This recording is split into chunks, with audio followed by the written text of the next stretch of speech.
2025 को स्टार्ट हुए अब 3 महीने से भी ऊपर हो चुके हैं, बट स्टिल अभी भी हमारी फिटनेस इंडस्ट्री में न्यूट्रिशन के रिलेटेड इतने सारे डाउट एग्जिस्ट करते हैं कि भाई मैं तुम्हें क्या ही बताऊं। इंसान ना यहाँ पे जा पाता है एंड ना यहाँ पे जा पाता है, वो बीच में फंस जाता है। He just keep rotating his wheels. वो एक लूप होल में फंस जाता है बिकॉज हमारी मार्केट में, हमारे सोशल मीडिया में एंड टिपिकली हमारी पूरी फूड इंडस्ट्री ने ऐसी ऐसी चीज़ों को ग्लैमराइज कर दिया है, ऐसी ऐसी चीज़ों को बढ़ावा दे दिया जो कि बिल्कुल भी सच नहीं है। एंड जो भाई रियलिटी सही में जो सच्चाई होती है ना, वो सुनने को लोग रेडी नहीं होते। एंड अगर कोई बताता भी है तो वो बस सुनते नहीं है, उनकी बात को इग्नोर कर देते हैं। इस पर्टिकुलर वीडियो में मैं आपसे यही शेयर करने वाला हूँ कि वो क्या ऐसे फूड मिथ्स हैं एंड क्या वो ऐसी न्यूट्रिशन के बारे में चीज़ें हैं जो कि अभी तक जो आपको लगता है सच है वो सच नहीं है, या फिर अगर आपको उस किसी चीज़ के रिलेटेड डाउट है, कन्फ्यूजन है, वो सारी मैं दूर करने वाला हूँ एंड आपको बताने वाला हूँ कि क्या सच्चाई है एंड क्या झूठ है, आपको किन चीज़ों में पढ़ना है, किन चीज़ों में नहीं पढ़ना, एंड क्या आपके लिए वो चीज़ बेनिफिशियल है एंड क्या वो चीज़ आपके लिए बेनिफिशियल नहीं है। इसलिए एंड तक बने रहना, क्योंकि मैं बहुत सारी आज अच्छी अच्छी बातें आपको बताने वाला हूँ एंड आपके सारे मिथ, सारे डाउट, सारी कन्फ्यूजन यूं दूर हो जाएगी। इसलिए एंड तक बने रहना। आई गेस ये पॉइंट सुन के तो इतने लोग पता नहीं क्यों एक्साइटेड हो जाते हैं कि भाई कल से मैं लो कार्ब डाइट पे जा रहा हूँ क्योंकि मुझे अपना पेट कम करना है। मैं कार्ब साइकिलिंग करूँगा भाई क्योंकि मेरी मसल ज़्यादा फूल के दिखेंगी उससे, एंड जब मैं वर्कआउट नहीं कर रहा हूँ तो मेरी मसल काफ़ी फ्लैट दिखेंगी, इसलिए मैं ज़्यादा लीन दिखूंगा। ये मेंटेलिटी के साथ ही करंट नॉलेज या फिर आई डोंट नो ये कहाँ से सीखते हैं सब लोग इस पर्टिकुलर टॉपिक को लेके, low carb versus high carb diet. मैं तुम्हें क्या बताऊँ भाई, लाइक जब मैं बिगनर भी था ना, मैंने तभी भी इस पर्टिकुलर टॉपिक पे इतना स्ट्रेस नहीं किया, ना ही मैंने कभी दिक्कत ली। जो नॉर्मल हमारी डाइट होती है प्रॉपर नॉलेज के साथ, मैंने वो खाई एंड अभी भी खाता हूँ एंड मुझे रिजल्ट्स मिल रहे हैं एंड पहले भी मिले थे। बट पता नहीं भाई ये सोशल मीडिया ने इतना ज़्यादा क्या सबको कन्फ्यूज़ कर दिया है कि low carb is good for fat loss and high carb is good for gaining. Like what kind of logic is this? आपका लो कार्ब से फैट लॉस नहीं होता एंड आपका हाई कार्ब से वेट गेन नहीं होता। ये दोनों चीज़ें मैटर करती हैं, डिटरमाइन करता है कि आपकी कैलोरी लिमिट कितनी है, आपका कैलोरी बजट कितना है, आप कितनी कैलोरीज खा रहे हो। ये क्या होता है कि लो कार्ब ज़्यादा बेटर है इससे एंड हाई कार्ब ज़्यादा बेटर है इससे। दोनों के अपने सिनेरियो हैं, दोनों के अपने एडवांटेज हैं, दोनों की अपनी एप्लीकेशंस होती हैं सही टाइम पे। ये इससे बेटर नहीं है एंड ये इससे बेटर नहीं है। मैंने भाई कितनी बार देखा है कि लिटरली जिम के ट्रेनर भी होते हैं ना, वो कभी कभी मैं उनसे जानबूझ के ऐसी बात करता हूँ कि मुझे नॉलेज बिल्कुल भी नहीं है, जिससे मैं सुनूँ, जिससे मैं देखूँ कि वो मुझे क्या सही नॉलेज दे रहा है या नहीं। एंड ट्रस्ट में मेजॉरिटी ऑफ टाइम्स मुझे सिंपल एक ही बात सुनने को मिलती है कि भाई तेरा मसल मास थोड़ा अच्छा है, तुझे अगर फैट लॉस करना है ना तो तू कार्ब साइकिलिंग कर, एकदम लो कार्ब पे चला जा, तेरा एकदम से वेट गिरना यू स्टार्ट हो जाएगा। एंड आई एम लाइक सही में भैया ऐसा होगा? मुझे तो नहीं पता था। अंदर से मुझे पता है कि ये पता नहीं क्या अनाप शराब बकवास बोले जा रहा है, बट स्टिल मैं टेस्ट करता हूँ कि कुछ नॉलेज ही नहीं है। Low carb and high carb में कुछ फ़र्क नहीं है। हाँ ये फ़र्क है कि अगर आपको टेम्परेरी टाइम के लिए, एक फ़ोटो शूट के लिए या फिर किसी स्पेसिफिक इवेंट के लिए थोड़ा ज़्यादा लीन दिखना है, आप अपने कार्बोहाइड्रेट्स हल्के से कम कर सकते हैं क्योंकि उससे आपकी बॉडी में एक्स्ट्रा वाटर फ्लश आउट हो जाएगा एंड आप थोड़ा सा लीन दिखेंगे, दैट्स इट।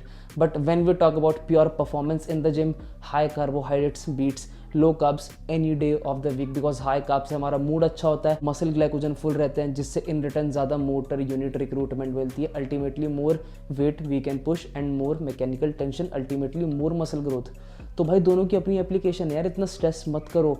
एक नॉर्मल डाइट खाओ, अगर तुम्हें एक प्रॉपर बल्क करना है एक स्लाइट सरप्लस में खाओ, अगर कट करना है तो स्लाइट डेफिसिट में खाओ। इतना हाई कार्ब लो कार्ब को देके प्लीज़ अपना दिमाग मत ख़राब करो, कंफ्यूज मत हो, ओवर कॉम्प्लिकेट मत करो एंड दूसरों को ये बताना बंद करो कि ये इससे बेटर है एंड ये इससे बेटर है। एंड खुद भी जब सोशल मीडिया पे कंज्यूम करते हो ना कंटेंट, खुद से रिसर्च करा करो, किसी की बातों में ब्लाइंडली मत आया करो। सो प्लीज़ भाई दोनों को कंपेयर मत करो, दोनों के अपने एडवांटेज हैं एंड दोनों की अपनी एप्लीकेशंस होती हैं सही टाइम पे। सो प्लीज़, मैंने इस पर्टिकुलर टॉपिक पे 1 या फिर 1.5 साल पहले एक डेडिकेटेड वीडियो बनाई थी, बट एज़ एक्सपेक्टेड उस वीडियोस पे कोई भी व्यूज़ नहीं आए क्योंकि ऑफ कोर्स मैंने जेन्युइन नॉलेज दी थी ना, मैंने कुछ क्लिक बेट नहीं किया था, मैंने कुछ फालतू का नाप शराब नहीं बोला था। खैर वो बात की बात है। प्रोटीन ओवर कंजम्पशन से तुम्हारी एक्स्ट्रा मसल बिल्ड नहीं होती। तुम्हें मैक्सिमम 1.5 से लेकर 2 ग्राम पर केजी ऑफ बॉडी वेट चाहिए। मैक्सिमम कह रहा हूँ, एकदम अपर लिमिट होती है 2 ग्राम। अगर तुम 1.5 या फिर 1.7 के बीच खा रहे हो ना, it is more than enough. Trust me, तुम्हें दिन के 150, 200, 250 ग्राम प्रोटीन नहीं खाना। जो तुम्हारा प्रोटीन इंटेक मैटर करता है ना, वो बॉडी वेट पे मैटर नहीं करता, वो तुम्हारे लीन मास पे मैटर करता है कि तुम्हारी मसल कितनी है बॉडी में। तो अगर कोई 80 किलो का बंदा, या फिर छोड़ो अगर कोई 100 किलो का इंसान है एंड वो ओबीस है, तो मैं सही में लगता है कि उसे 200 या फिर 250 ग्राम प्रोटीन चाहिए मसल बिल्ड करने के लिए। उसका वेट 100 किलो है, बट उसके अंदर जो लीन मास है, जो प्रॉपर मसल मास है, वो कितना कम है। एंड जब हम प्रोटीन खाते हैं एमपीएस के लिए, वो सारा प्रोटीन अमीनो एसिड्स हमारी मसल में जाती है, फिर रिपेयर करती है हमारी मसल को। की पॉइंट, मसल में जाती है, फैट में नहीं जाती, बाकी की वाटर वेट में नहीं जाती। तो तुम्हारा जो प्रोटीन इंटेक है ना भाई, वो तुम्हें इतना कम चाहिए जो कि तुम्हें लगता है कि तुम्हें कितना ज़्यादा चाहिए, ऐसा कुछ नहीं होता। एंड एक और बात, प्रोटीन ओवर कंजम्पशन से कोई ऐसा साइड इफेक्ट भी नहीं है कि लोग बोलते हैं तुम्हारी किडनी फेल हो जाएगी, लिवर खराब हो जाएगा एंड ऑल दिस बुलशिट। अगर तुम्हारे पास एक already healthy functioning liver and kidney है, तुम्हें कोई पहले से दिक्कत नहीं है, तुम एक हेल्दी इंडिविजुअल हो, जो कि majority of you I hope हैं, तुम्हें कुछ दिक्कत नहीं आएगी। तुम दिन का 500 ग्राम भी खाओगे ना, तुम्हारी बॉडी अच्छे से एब्जॉर्ब एंड उसे निकाल देगी जितना चाहिए होगा, एंड बाकी का सारा फ्लश आउट कर देगी। Your body is very smart. वो स्टूपिड नहीं है कि आप थोड़ा उसे ज़्यादा कोई मैक्रो दे दोगे तो बॉडी ख़राब हो जाएगी, तुम्हारी बॉडी पता नहीं क्या हो जाएगी, ऐसा कुछ नहीं होता। प्रोटीन ओवर कंजम्पशन मत करो, उसकी बची हुई स्पेयर कैलोरीज कार्बोहाइड्रेट्स में इन्वेस्ट करो, वो तुम्हें ज़्यादा हेल्प करेगा परफॉर्म करने में एंड मसल बिल्ड करने में, या फिर हेल्दी फैट्स में करो तुम्हारे प्रॉपर ओवरऑल फंक्शनिंग के लिए। प्रोटीन एक लेवल तक ही चाहिए, जो मैंने तुम्हें अभी यूनिट बता दी कि तुम्हें कितना चाहिए, एंड उससे भी तुम्हें कोई ऐसा साइड इफेक्ट नहीं होंगे अगर तुम खा भी लेते हो तो। नहीं, तुम्हारा यूरिक एसिड भी नहीं बढ़ेगा उससे। यूरिक एसिड प्यूरिन से बढ़ता है, प्यूरिन से, प्रोटीन से नहीं। कुछ प्रोटीन फूड्स में प्यूरिन काफ़ी ज़्यादा मात्रा में प्रेजेंट होता है, इसलिए कोई डॉक्टर बोल देते हैं कि प्रोटीन हटा दो, बट वो बोलते हैं कि प्रोटीन ऑल टुगेदर ही हटा दो। ऑल टुगेदर नहीं हटाना होता, जो specific protein food items purines में हाई होते हैं ना, उनको हटाना होता है। रेगुलर आपके प्रोटीन फूड आइटम्स में कुछ दिक्कत नहीं है, उसे खाओ, कोई हेल्थ कंडीशन नहीं होगी। पागलों की तरह ऑब्सेस मत करो प्रोटीन पे भाई, एंड जाके मेरी वीडियो देख के आओ, मैंने उसमें सब कुछ डिटेल में समझाया है। And please don't let food industry fool you कि तुम्हें प्रोटीन ही चाहिए सब कुछ करने के लिए। That is $1 billion business. वो ऐसे ही मार्केटिंग करके तुमसे पैसा लूटते हैं, तुम्हें पागल बनाते हैं। Think wisely and act wisely. I believe this is one of the dumbest comparisons you can ever do, जो कि मार्केट में चलते हैं। Plant based diet versus animal based diet, जो कि रियलिटी पता है क्या होनी चाहिए, इन दोनों ही सिनेरियोज में से बीच में रहना, best of both world's, getting the best of both world's. यहाँ का न्यूट्रिशन भी मिल रहा है, यहाँ का न्यूट्रिशन भी मिल रहा है, यहाँ के फूड आइटम्स मिल रहे हैं एंड यहाँ के फूड आइटम्स मिल रहे हैं, यहाँ का टेस्ट मिल रहा है एंड यहाँ का भी टेस्ट मिल रहा है। Why do you have to be always be so extreme कि या तो एकदम ही आर या एकदम ही पार। दोनों ही सिनेरियो काफ़ी ज़्यादा अनहेल्दी हैं एंड सस्टेनेबल नहीं होते, तुम्हें बीच में रहना है। मैंने कितनी बार देखा है भाई, कुछ तुम्हारे टिपिकल वीगन इन्फ्लुएंसर्स हैं, वो वीगन फूड आइटम्स को प्रमोट करते हैं कि प्लांट बेस्ड ज़्यादा खाओ, राजमा छोले ये सब ज़्यादा अच्छी चीज़ें होती हैं। एंड दूसरी तरफ एक एनिमल बेस्ड प्रमोटर्स होते हैं जो बोलते हैं कि तुम्हें रेड मीट ही खाना है, नॉन वेज ही खाना है, वरना तुम्हारी हेल्थ अच्छी नहीं होगी, तुम्हारी मसल बिल्डिंग पीक पे नहीं होगी। What if I tell you कि ये दोनों ही गलत हैं।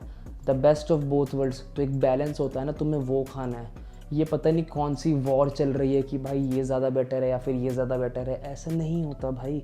तुम खुद से कभी दिमाग से सोचते हो, लाइक लॉजिकली सोचने का ट्राई करते हो कि मैं जो कंटेंट कंज्यूम कर रहा हूँ न्यूट्रिशन को रिलेटेड, स्पेसिफिकली ऐसे पॉइंट्स जो कि मैं डिस्कस कर रहा हूँ, मुझे एक बार खुद से दिमाग लगा के रिसर्च कर लेनी चाहिए कि भाई ये की बात ही सही में सच है या गलत है।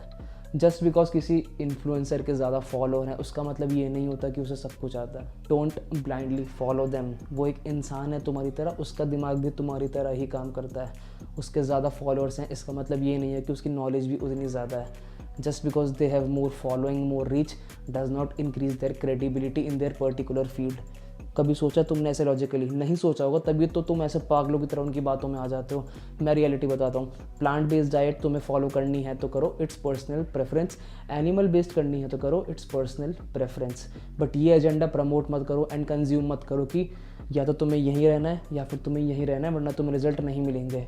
तुम्हें यहाँ रहना है, बेस्ट ऑफ बोथ वर्ल्ड्स। तीसरी बार बोल रहा हूँ मैं, ट्रस्ट मी, दिमाग से सोचो, ये इससे बेटर नहीं है, ये इससे बेटर नहीं है। प्रेफरेंस की बात है, दोनों के अपने एडवांटेज एंड डिसएडवांटेज है। मैं और कुछ नहीं बोलूँगा, ज़्यादा मुझसे एग्जैजरेट नहीं होता, काफ़ी ऑब्वियस पॉइंट है बट स्टिल मैंने समझाया है। न्यूट्रिशन दोनों की अलग है, कभी ये काम आता है एंड कभी ये काम आता है। दोनों को मर्ज करके एक प्रॉपर बैलेंस्ड डाइट फॉलो करो। अनदर ग्लोरीफाइड, ओवर ग्लोरीफाइड एक टेक्निक जिसे हम बोलते हैं intermittent fasting.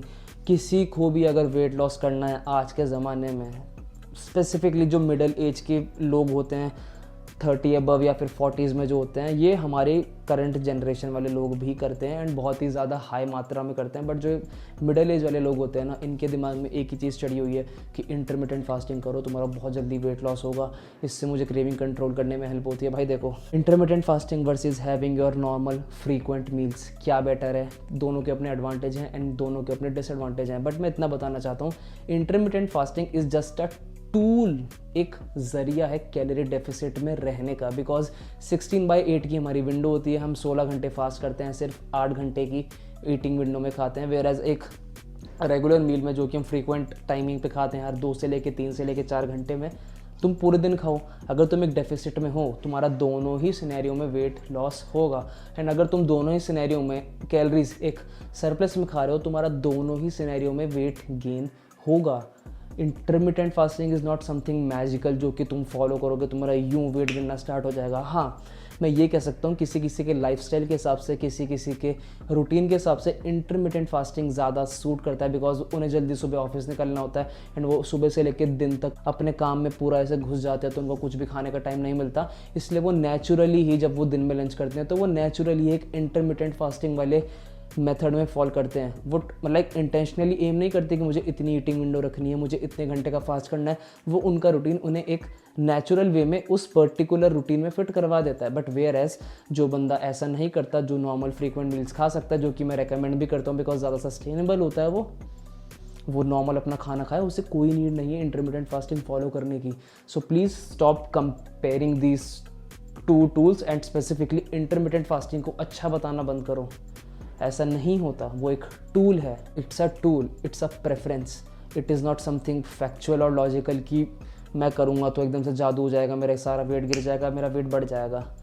Regular frequent meals खानी है तो खाओ, इंटरमिटेंट फास्टिंग करनी है तो करो, दोनों ही नॉर्मल है, दोनों में कोई मैजिक नहीं है। कंपेयर करना बंद करो, ये इससे बेटर नहीं है एंड ये इससे बेटर नहीं है। That's it, that's all I can say, to be very honest.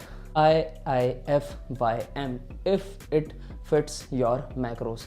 अगर तुम्हारी 2500 कैलोरी दिन की तुम्हारी एक लिमिट है फैट लॉस करने के लिए, तुम डोनट्स खाओ, पिज़्ज़ा खाओ, बर्गर खाओ, कोल्ड ड्रिंक पियो, फ्राइज़ खाओ, तुम दुनिया भर का कुछ भी कचरा खाओ, तुम अगर कैलोरी लिमिट के अंदर हो, तुम्हारा वेट लॉस या फैट लॉस होगा। वेयर एज अगर तुम एक क्लीन ईटिंग करते हो, अगेन तुम्हारा अगर कैलोरी बजट 2500 कैलोरी है, बट तुम 2600 या फिर 3000 कैलोरी खा रहे हो ऑफ प्योरली क्लीन फूड, इस सिनेरियो में तुम्हारा वेट लॉस नहीं होगा just because you are eating healthy, वो गेन होगा बिकॉज तुम एक कैलोरी सरप्लस में खा रहे हो। बट इन दोनों में से मैं क्या रिकमेंड करता हूँ, टू बी वेरी ऑनेस्ट, तुम अगर 2500 कैलोरी ऑफ जंक फूड खा रहे हो ना, उससे अच्छा तुम 4000 calories worth of clean food खा लो। It is much much much better than eating 2500 calorie of ये। It is like so much better in terms of being healthy, being sustainable, in terms of कि तुम्हारी diet कैसी है and सबसे important बात तुम्हारे अंदर की हेल्थ के लिए, तुम्हारे हार्मोनल फंक्शंस के लिए। हाँ, तुम कभी कभी इस सिनेरियो को अपना सकते हो IIFYM वाले को, कि तुम कहीं बाहर जा रहे हो या फिर तुम्हारा बस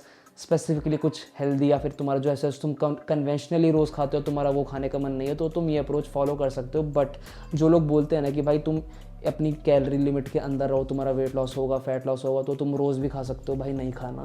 ट्रस्ट मी, तुम्हारी सबसे पहले तुम्हारी स्किन ख़राब होनी स्टार्ट हो जाएगी। You will smell bad, yes you will smell bad. जैसा खाना खाते हो बॉडी में से वैसी महक आती है, ये बहुत ही कॉमन फैक्ट है, अगर नहीं पता तो आज समझ लो, ऐसा होता है। तीसरा, अंदर की हेल्थ ख़राब हो जाएगी, तुम्हारे लिवर पे इतना वो आएगा इफेक्ट, तुम्हारी किडनीज पे इतना इफेक्ट आएगा, तुम्हारी गट हेल्थ कितनी ख़राब होगी तुम्हें कोई अंदाज़ा नहीं है। And trust me, gut health is your second brain, क्योंकि जो यहाँ पे चल रहा होता है ना, इससे हमारा पूरा मूड डिटरमाइन होता है एंड हम वैसा ही एक्ट करते हैं। एंड सबसे इंपॉर्टेंट बात, इतना पैसा आएगा भाई तुम पे कि तुम रोज़ रोज़ बाहर का खा रहे हो जस्ट बिकॉज तुम्हारा वेट लॉस या फैट लॉस हो रहा है। You are just indiscipline man, क्योंकि तुम्हें अच्छा खाना नहीं खाना एंड अच्छा खाना टेस्टी भी होता है। सो हाँ, it is not better than this and this is much better than this, but of course as I said, balance is key। दोनों को मॉडरेशन में करो। क्लीन ईटिंग तो of course तुम्हें रोज़ ही करनी है because that's the bare minimum of being healthy and achieving your fitness goals. But कभी कभी तुम ये वाला सिनेरियो भी अपना सकते हो। But don't let social media influencers fool you by telling कि अगर तुम्हारी कैलोरी लिमिट में है तो तुम जो खाना है खा सकते हो। नहीं, बस बॉडी कॉम्पोजिशन से सब कुछ नहीं होता, माइक्रो न्यूट्रिएंट्स नाम की भी चीज़ होती है।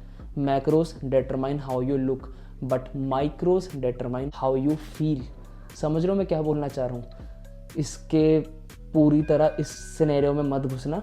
मेजॉरिटी टाइम तुम्हें क्लीन ईटिंग करनी है एंड कभी कभी तुम इस वाली अप्रोच को अपना सकते हो, बट दोनों को कंपेयर मत करो, कोई सेंस नहीं बनती यार। Clean eating is and always be the king.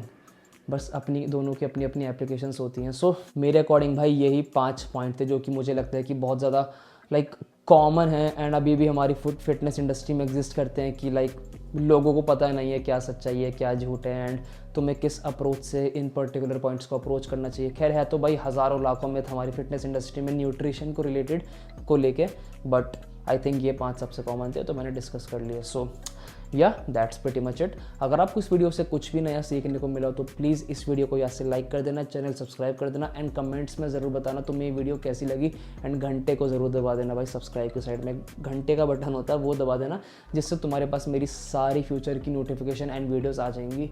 So I think that's it. Thank you so much for watching. मिलते हैं मैं से एक अगली वीडियो में, तब तक के लिए टेक केयर, पीस एंड सब ख्याल रखो अपना।